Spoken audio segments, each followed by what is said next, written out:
Winter Roses, Autumn by Fairytalelovr. Chapter 3.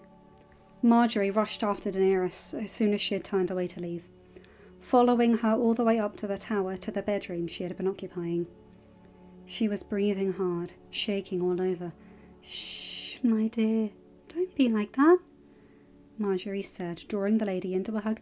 "My husband is dead!" Dany cried. "How else should I be?" "He is going to come back, Dany, and Lord Stark will never let anyone harm you or the children." Dany started laughing hysterically. "My husband, the love of my life, is dead, and I have to worry what his murderer wanted to restore my honour, and the same fat oaf that killed my brother and usurped my father's throne might just call for my head and my children's." "Shh," Marjorie cautioned. The guards outside were Starling, Stark, or Tyrell men, none of them loyal to Robert Baratheon. But these were still too dangerous words. "I understand, my friend, but right now you need to have hope, Dany. Right now you have to pray to the gods for a miracle, and Melisandre will perform her spell, and Jon will be back." "What if he doesn't?" Dany asked in a small voice. "He will," Marjorie stated strongly. "Dany, if you let despair and hopelessness overtake you now, then all is already lost. You have to have hope and have faith." Dany nodded. I should go back." "Take a moment, sweetie. Garland has been with Jon the whole time, and now that it's over, I'm sure the room is crowded again. Take a moment to breathe. You are all going through a terrible ordeal. The worst of them." Dany nodded and accepted the comforting hug of her friend for a few more moments. Ned had quickly cleaned the blood off of Ice, asking Joy to put it back in his room under guard, and left the emptying courtyard after Daenerys, leaving Benjen and Adam to take care of burning the body, while Robb rushed back to Jon's side. The guards posted all over the King's Tower let them know that she had not gone back to the Lord Commander's solar, which they had taken as a temporary infirmary, but to the bedchamber she was occupying. "I will leave you," Marjorie said with a smile, once he had been admitted into the room, placing a kiss on Dany's forehead and going back to her betrothed. "I am so sorry you had to do that, Dany," Ned said, pulling up a chair and sitting across from her. She only shook her head. "Daenerys, I have raised you. I know when something is wrong. What is it?" She blushed deeply. I had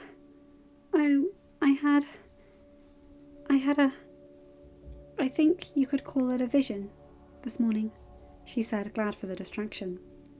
"A vision?" Ned asked. "Like a dragon dream? Jon mentioned you had those sometimes." "She said it was something like a dragon dream, but not quite." "She?" "Yes, she, Dany bit her lower lip, thinking on how best to approach the subject. "I was in Winterfell, in the Bailey. At first I thought I was alone. Then I saw Winter eating some hay and—" "Lyanna," Ned whispered, going pale. "Yes," Dany said. She asked me to tell you that... Well, these are her words, not mine." "Not to worry," Ned said with a small scoff. "I'm certain she was disappointed. Did she call me the worst brother in the world? An oathbreaker?" "Quite the contrary, actually," Dany said with a small frown. "She asked me to tell you that you are a stubborn idiot, and Uncle Benjen was right, that she would slap you very painfully, but she also forgives you, that you haven't broken your promise." "She said that?" "Yes," Dany nodded. "She didn't say what promise, but she said you would understand." "I do," Ned said weakly, his eyes filling with unshed tears. Daenerys couldn't know about this, about him making Lyanna a promise, or what Benjen thought of it. So, of course, she wasn't making it up. Not that he thought she would. She also asked me to be sure to tell you that she understands you are worried for your son, but that Jon will be fine. His heart failed a beat. She said that? He asked, and Dany nodded, frowning with his unexpected reaction. She said it with these words. Yes, she did. Why? What difference? But the tears were rushing down his face now. Daenerys couldn't understand the meaning of these words. He is worried about his son. Lyanna had told him she recognized his role in Jon's life, even without giving the secret away. What? He cleared his throat. What else did she say? Only something for Adam. Oh, and that she was going to battle for Jon. That she would keep him safe until Melisandre brought him back. Oh, that is easy enough to believe, Ned said with a chuckle. He could picture it easily. Lyanna, dressed like a knight, ready to battle for her son. And woe betide the creature that attempted to get in her way. She was dressed like a knight, Dany chuckled as well. Aye, she would be. She liked dresses well enough, for dances. She liked how they twirled in a ballroom. But on the daily life, let's just say Arya takes very much after her aunt. Anything else? He asked, craving to hear of his sister. Only that, Dany blushed, that I'm just as much of a Stark as I am a Targaryen. He smiled. You didn't need Lyanna to tell you that, Daenerys. I hope you already felt like part of the family.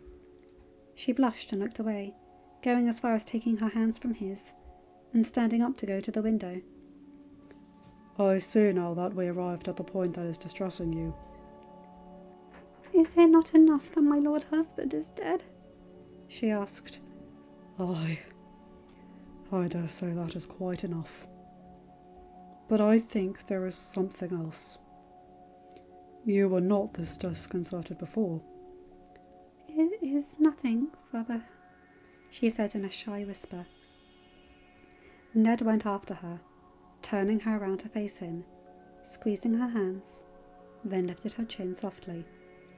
In the capital, I have been called a hopeless liar enough times, and I proudly know that I cannot lie, nor have I taught the skill to any of my children. Dany finally broke down into sobs, and Ned soothed her for a few moments until she recovered a bit. I am so very proud to say I have been raised by Ned Stark, she finally confessed in a shaky voice. But? He asked with a raised eyebrow. But we cannot fool ourselves, and forget that I have been sired by another man. He died before he could inflict any of his madness on you, Daenerys. Perhaps. But they say madness is in the Targaryen blood. What if I have inherited his madness? What if I did inherit his cruelty? You did not. You can't know that! I can. Dany, listen. I liked it! She exclaimed. I mean, the sight of it was gruesome, but I enjoyed seeing Thorne dead. I enjoyed the rush of power it gave me, knowing that he was dead because I had commanded it so. His death brought me pleasure. Doesn't that make me as mad as the Mad King?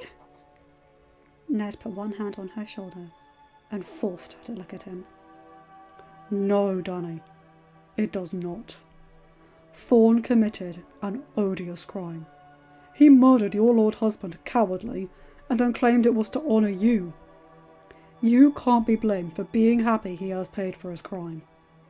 This is not madness. This is not cruelty. We're human, Dany. You said it in the courtyard.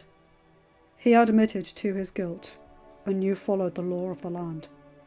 You didn't abuse your power. You didn't take his life for nothing. I just... Daenerys, Power can either be a vengeful mistress or a source of solace. Power can turn you into a cherished leader or an evil tyrant. Power is the potential, and only that. You are the one who makes the choice, that decides what to do with your power. Your father abused his power and used it for evil. What you did today has nothing to do with that. Sometimes we must do terrible things in the name of justice. That doesn't mean we are terrible, only that the situation is. But what if? My dear girl, do you want proof that you are not mad or cruel? Look around you, Danny. Look how many people love you, how many people you love. How you worry about your servants, how you built their children a park, how you treat them fairly. If I went to the Blessed Island right now in disguise and asked anyone from the castle or the village what they thought of you, I'm quite certain mad and cruel would be the last things I would hear. She sighed, moved, and started crying again. Ned pulled her into a hug, letting her exercise the doubt that was plaguing her. Benjen took the torch and lit the pyre, watching with morbid delight as the fire consumed wood and the traitor's body in its purging destruction. It was a good call, telling him. Benjen said quietly to Adam, who stood next to him. I figured he deserved to know what he really did. The knight replied. And may that haunt him through eternity. That and my other idea would have been to cut off his arms and beat him bloody with them. Oh well, I still could have done both. Talk about a missed opportunity. Did he believe you? Benjen asked with a small smile. That would have been quite a sight. Yes, Adam said. He seemed quite tormented, actually. Good. Benjen threw the torch in the now blazing fire. I can think there was no greater punishment for one like him. Adam nodded, and they were silent for several moments. How are you, really? You've been too quiet. So have you, Benjen said back. I'm a soldier. I don't have room for emotion, Adam replied. Benjen snorted. Aye, I'm sure.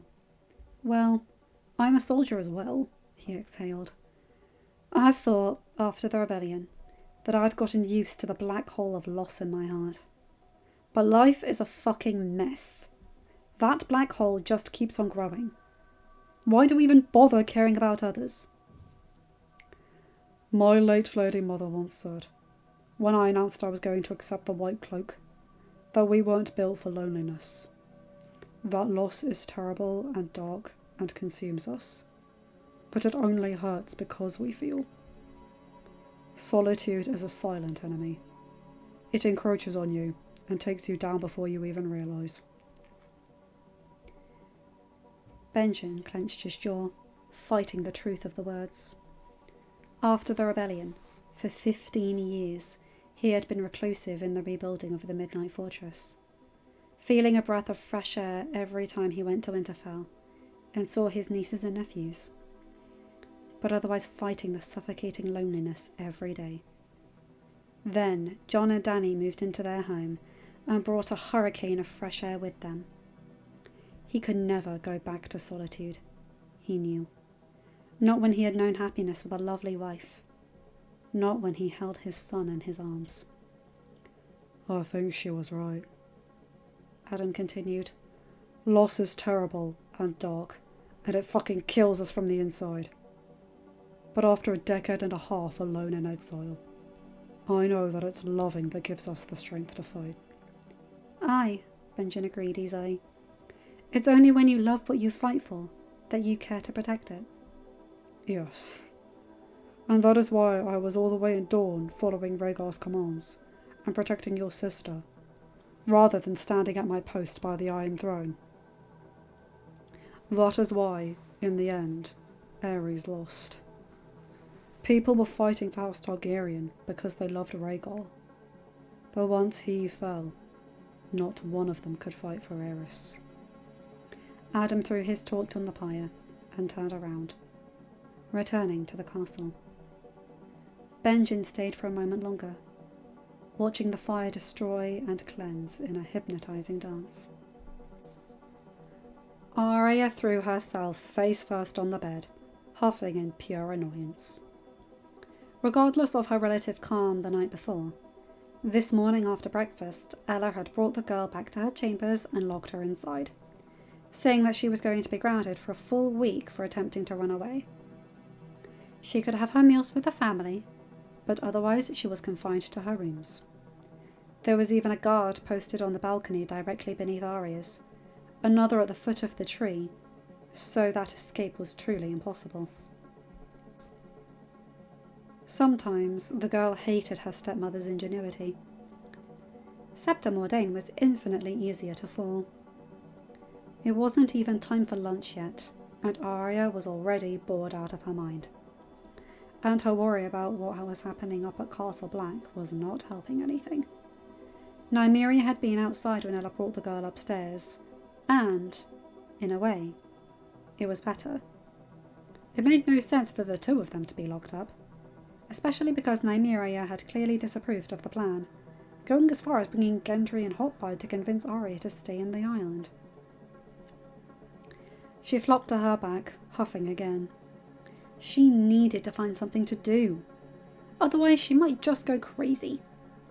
Needle had been confiscated as part of the punishment, so she couldn't even put in some training. She would rather stare at the ceiling for an entire 7 days than take on some needlework. She could play no instruments, so that wasn't going to help either. Perhaps Maester Walken had some interesting books? Dany had brought a collection of Valyrian books in. Oh! That was something that would fill her time. Dany had left, but her High Valyrian tutor was still there.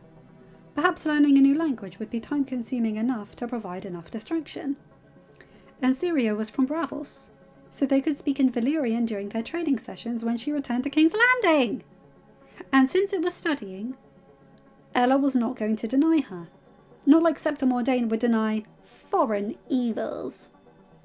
And then Arya would be able to read the books Dany had brought in the capital. The ones with stories from the Valyrian freehold, with dragons, dragon riders, and bloody conquest. Aye, that would be a good new thing to learn. Melisandre brought a hunk of ice into the room, and had a guard set a brazier next to the table by Jon's head. Magic has been growing weaker since the Doom, and even more after the last dragon died, she explained. To be able to perform a spell this big without a worthy sacrifice, we must use what conductors we find. The wall was built with magic. It has ancient spells woven in its foundation. That, in addition to royal blood given by Lady Starling, will provide enough power for the spell. She set the icicle on the table, and then asked for Adam and Rob to help remove Jon's jacket and jerkin, leaving his chest bare. Then she took a cloth and cleaned the wound, washing it of the now dried blood. Afterward, she used some tweezers to cut a tuft of hair that she threw on the brazier, sparkling the fire. "Lady Starling, if you would," Melisandre called, offering Jon's dagger that had been lying on the table. Dany took the blade and made a thin cut on the palm of her hand, letting the blood flow and fall into the fire, which rose stronger. Melisandre chanted some words in Valyrian, and then threw the cloth with Jon's blood, making the fire rise and engulf Dany's hand. She felt her sleeve catch on fire, but didn't move her hand, still feeling the blood flow, getting gasps from everyone in the room. The priestess blinked in shock. She knew there was power in a king's blood, but she didn't expect the fire to rise quite as much. And there was the not-so-small detail of how Daenerys wasn't even fazed by the fire. But Melisandre recovered in a moment, finishing saying the words of the spell, and throwing the icicle onto the brazier, making the fire grow even bigger, roaring to an impossible size. Dany quickly recoiled. As fireproof as she was, the addition of the chunk of ice finally made her feel the burning sensation, otherwise unknown to her. "Is it done?" she asked Melisandre. "Yes," she replied once she finished her chanting. "It is now for the Lord of Light to grant his mercy." But the priestess was intrigued. She had never performed the ritual herself, that much was true, but she had seen it done once, and had been taught the words. She didn't remember seeing or hearing about this reaction to fire, and nothing could explain Daenerys' resistance to the flames. It seemed that the Targaryens weren't using force of expression when they called themselves dragons after all. But then, why had the fire grown so much when she had added Jon Starling's blood to the fire? Why had the addition of the chunk of ice enlarged it even more? She had counted on the magic of the wall, but perhaps she had underestimated the power from the mystical children of the forest. That was the only reasonable explanation. After all, Starks hadn't been kings in 300 years. Of course, the king's blood in Jon Starling was too weak. It wasn't like he was a king himself, was it? The room was dark and silent, the pre-dawn darkness drowning everything in cold tension. Melisandre had performed the spell once the night was dark enough, but for hours there had been no change. Dany had her head buried on Jon's arm, praying for this miracle to come true. It had been over a day already, and every moment longer made the fear grow in her heart. The day was breaking outside, amidst an ever-worsening snowstorm, when the fire in the burner next to Jon's head flickered. Ghost lifted his head from Dany's lap and stood to attention, making everyone else shift their position in anticipation. For the longest of moments, there was nothing, and the crackle of the fire was deafening with everyone holding their breaths. But then energy crackled, and Jon suddenly gasped awake, breathing heavily as if he had been suffocating. Daenerys cried out in relief and joy, throwing her arms around him. Jon blinked, trying to get his thoughts in order, squeezing his wife in his arms to anchor himself to reality. As he heaved in deep breaths, his mind cleared, and he looked around the room they were in. Robb, Marjorie, Adam, Maester Raymond, Uncle Benjen, and Father were all around him, and looking more relieved than he had ever seen them. Ghost was next to the table as well, licking every bit of his face he could reach, wagging his tail with happiness. What happened?" Jon asked in a gruff voice, hoarse from disuse. I'm confused." "You're fine now," Dany said, pulling back slightly, tears bathing her face. "That's all that matters." "Here," Sam said, coming to the other side of the table and handing him a horn of ale, looking younger and happier than Jon had ever seen him. "I'm sure you're parched." Jon nodded and took the horn, draining it in quick gulps to soothe his dry throat. I was coming to see the Lord Commander. Perhaps we should let Lord Starling breathe," Maester Aemon said. "Let his lady wife and Lord Father catch him up in the events." Dany and Ned agreed, and everybody else started filing out of the room with big smiles on their faces. Robb took the blanket he and Marjorie had used and threw it around his brother's shoulders, as Jon threw his legs off the table to sit up better. "What?" Jon mumbled once the door had closed, rubbing between Ghost's ears. "I'm sorry. I'm a bit muddled." "What do you remember, son?" Ned asked. "I remember..." Jon hung on to Dany's hand. "We came back from beyond the wall. You weren't happy. You told off Robb and I. Dany," he blushed, "you had a bath prepared for me." She blushed as well, but didn't say anything as Jon continued. "Then I went to talk to Sam. He figured out why the first men and children of the forest used dragonglass. We have a mountain of it in the mines. so I was coming to propose a deal to the Lord Commander. Then He frowned. I heard... Thorn! He exclaimed, widening his eyes. He was here, with a few others. I walked in. They were going to kill the Lord Commander. Then he... John took a hand to his naked chest and felt the indent of the scar there. How is this possible? I remember. He killed me. The sword went through my heart. How am I not? You did, John, Ned said quietly. But... Lady Melisandre is a Red Priestess of R'hllor, John, Dany said. She performed a spell. The Lord of Light brought you back. John blinked. Back from the... Do you remember anything else? After Thorn? Ned asked. No, John forced his memory.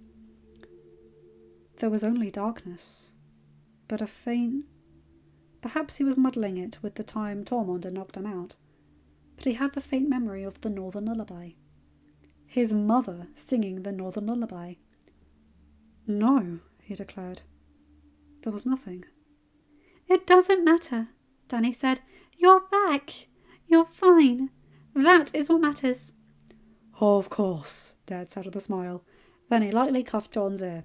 That's for nearly giving your old father heart failure. I'm sorry, Father. Promise me to be extra careful, and I shall forgive you. John chuckled. A promise, Father. Good. You know Cregan doesn't give me nearly as much trouble. Cregan is still confined to his cradle, John said with a laugh. Exactly, Ned exclaimed. It was so much easier when I was certain you and Rob were limited in the nursery with Isla and old Nan watching over you like hawks.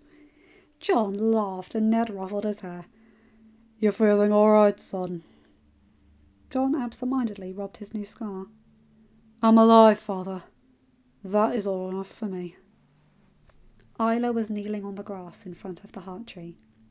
Ella had managed to drag her away the day before, insisting she eat something. But as soon as Rickard had fallen asleep for the night, she had gone right back to the Godswood and spent a second night praying to the gods. Her knees were aching and her legs were numb, yet she didn't leave her vigil. She noticed the dawn breaking and sighed, realizing she needed to get up and freshen up before she went to the nursery. She had a son and 2 foster grandchildren to tend to, and they needed her presence and attention, rather than merely the care of servants. She heard the soft ruffling of direwolf paws against the grass, and turned to find Nymeria coming closer. Then she gasped, "Lyanna? What in heavens? Good morning, Auntie," the girl exclaimed from the she-wolf's bag. "What are you doing here?" "I dream wish Papa. Mama hugging Papa. Papa sleep on table, Auntie." "Why Papa sleep on table, Auntie?" "You... Wait just a moment. You had a dream with your Mama and Papa?" "Aye, Auntie." "Nin think you'd be happy to know, so we come tell you," Lyanna said happily, a toothy grin on her innocent face. Nymeria lowered herself to the ground, her tail wagging wildly, and the girl slid down her back and to stand on her own feet. "You pray, Auntie?" Isla exhaled deeply, a weight lifting from her shoulders. Nymeria, Lady, and Shaggy Dog had been in a sour, sad, terrible mood ever since the last round of howling. But now the she-wolf was chipper, like when Arya had arrived on the island. It had been a good sign. "So Nymeria thought you should tell me?" "Aye, Auntie. She sad last night, but she happy morning." "But how do you know, sweetie?" "She tell me." Lyanna shrugged, as if it were the most normal thing, and then turned around to pick up a bush of winter roses. "Auntie, Papa come home? I want Papa." "I am sure your Papa is coming back as soon as he can." "But Papa's sick, Auntie? Papa come home? Well, you saw him and Mama, didn't you, my love? They are coming back soon, I promise. Why don't we gather more flowers? Doves like flowers too, Auntie. Doves comes home soon? They are all coming back, sweetie. Good! Leanna exclaimed, running around and gathering all the flowers she saw. Chuckling, Isla sat by the lake, her fingers already setting to work. When the garland was ready, she placed it on Leanna's head, and the girl smiled again, her lilac eyes bluish with the flowers in her hair and the silk of her dress. You have no idea how much like your grandmother you are, my sweet wolf. No, Auntie. Papa is wolf. Mama is dragon. Me dragon wolf. Isla laughed, delighted. You are, little love. You certainly are. If only your papa would say the same. But Leanna was too busy running around again, petting a stray rabbit and squealing at a songbird that chirped at her. End of chapter. Hi guys, hope you enjoyed that. Really liked that chapter. John's back. I love that Marjorie's being such a good friend. And Danny calling Ned father is beautiful. And also little Leanna riding on Nymeria's back. That's lovely. And Ella's making sure Arya doesn't go anywhere. She knows her stepdaughter will. Anyway, you guys know the drill. Like, comment and subscribe and hit that bell to get notified whenever I upload a new video. Have a good day, night or whatever time zone you're in. Bye my guys, gals and non-binary pals. I'll see you in another video. Take care.